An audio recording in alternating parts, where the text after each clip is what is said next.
सभी किसान साथियों से निवेदन है, अगर अभी तक आपने किसान टीवी चैनल अफीम किसान संकार सब्सक्राइब नहीं किया है तो नीचे लाल बटन दबा हुआ है, उसको दबाएं और सब्सक्राइब करें तथा अफीम किसान के संबंध में जो भी जानकारी दी जाती है प्लीज़ उसे लाइक और शेयर करें ताकि हमारी बात आगे तक पहुंच सके। धन्यवाद। जय जवान जय किसान। हुआ है, हम चाहते हैं कि अफीम किसान की जो समस्याएं हैं उनका हम तत्काल प्रभाव से निराकरण करें। उनमें सबसे बड़ी समस्या वर्तमान में जो चल रही है वो राजस्थान सरकार द्वारा या मध्य प्रदेश सरकार द्वारा डोडा चूरा नष्टीकरण की है, जिसके लिए जो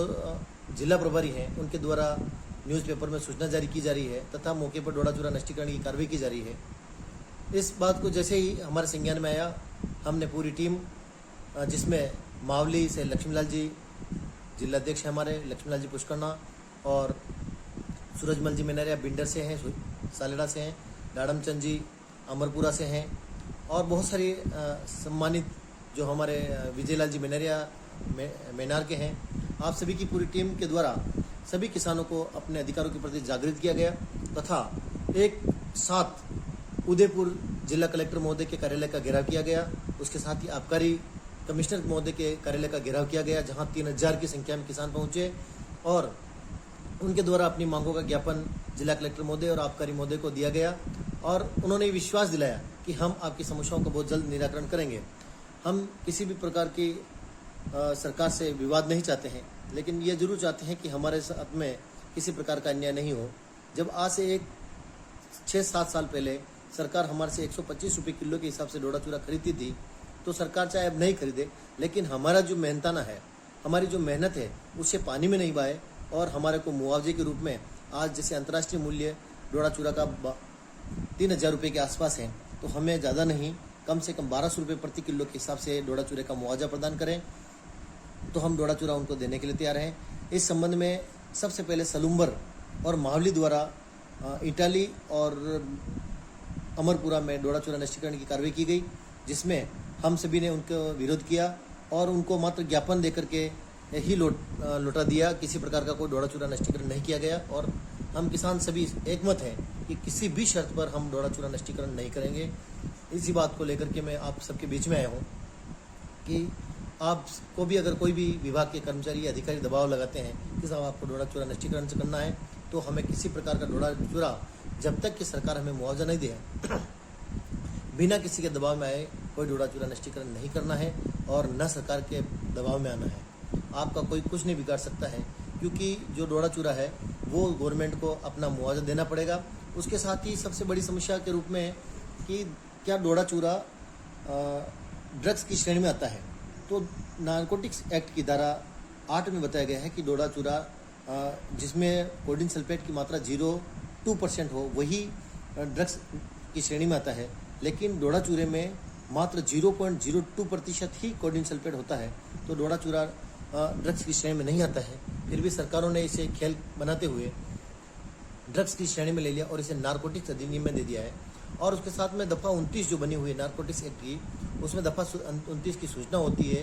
कि ये जो मूल माल बरामद हुआ वो किससे लिया गया है, उसको कहाँ ले जाना था। और उसी बात को लेकर के बहुत सारे जो कर्मचारी हैं, अधिकारी हैं, वो किसानों को परेशान करते हैं। तो हमने सरकार से ये भी डिमांड की है कि साहब धारा 8/29 नारकोटिक्स एक्ट की हटा दी जाए तथा डोडा चूरा को आपका अधिनियम में दे दिया जाए। इसके साथ में हमने सबसे बड़ी किसानों की एक समस्या है, जिसमें कि पोस्ता दाने के भाव गत साल 1,60,000 70,000 तक चल रहे थे,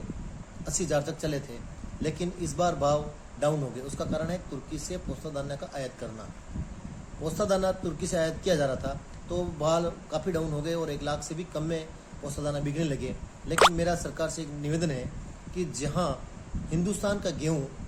टर्की जाता है और टर्की वाले देश कहीं नहीं, देश के किसानों का भी अपमान करते हैं और कहते हैं कि साहब हिंदुस्तान के गेहूं में इबोला वायरस मिला हुआ है, ऐसा घटिया देश जो हिंदुस्तान की किसानों की इज्जत पर आंच लाए, हिंदुस्तान के इज्जत पर आंच लाए, ऐसे देश से हमें तुर्की से किसी भी हालत में अफीम का पोस्ता दाना आयात नहीं करना चाहिए और जो पोस्ता दाना आयात हुआ है उसको हमें तत्काल प्रभाव से रिटर्न कर देना चाहिए, ताकि देश का स्वाभिमान बना रहे, क्योंकि किसान कभी भी देश के स्वाभिमान के साथ में समझौता नहीं करते हैं। उसके साथ में एक CPS पद्धति है जिसके संबंध में मैंने आदरणीय सांसद महोदय से भी निवेदन किया और उनसे चर्चा की गई, तो उनके द्वारा बताया गया कि सीपीएस पद्धति जो है वो मुख्य धारा से जो अलग निकल रहे हैं, यानी कि 4.7 से जो कम की मार्फिन है, जिनके पट्टे कटना तय है, उनको दी जा रही है ताकि वो मुख्य धारा से अलग नहीं हो, मुख्य धारा से जुड़े हुए रहें। उसके साथ ही उन्होंने ये चीज़ और भी बताई कि रकबा जो है वर्तमान में वो 5200 हेक्टेयर है और इस नेक्स्ट ईयर में जो रकबा है वो 5200 से 5150 हेक्टेयर नहीं होगा, बल्कि 5200 से 6100 हेक्टेयर होने की पूरी संभावना है। यानी कि किसानों को बहुत सारे नए पट्टे भी दिए जाएंगे और उसके साथ में सीपीएस में एक वैकल्पिक व्यवस्था के रूप में भी प्रस्तावित है, जिसमें किसानों को सीपीएस ये अगर वो चाहें तो बो सकते हैं और अगर नहीं चाहें तो चीरा भी लगा सकते हैं। ऐसी वैकल्पिक व्यवस्था का भी प्रोविजन सरकार करने के प्रयास में है। ऐसी बहुत सारी जय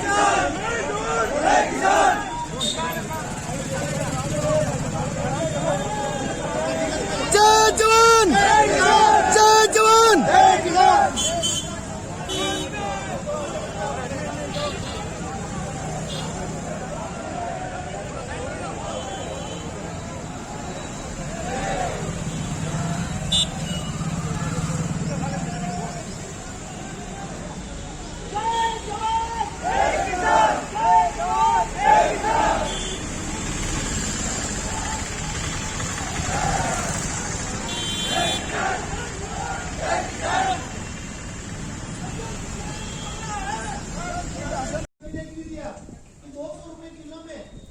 बिना लुवाई चिरे के खरीदे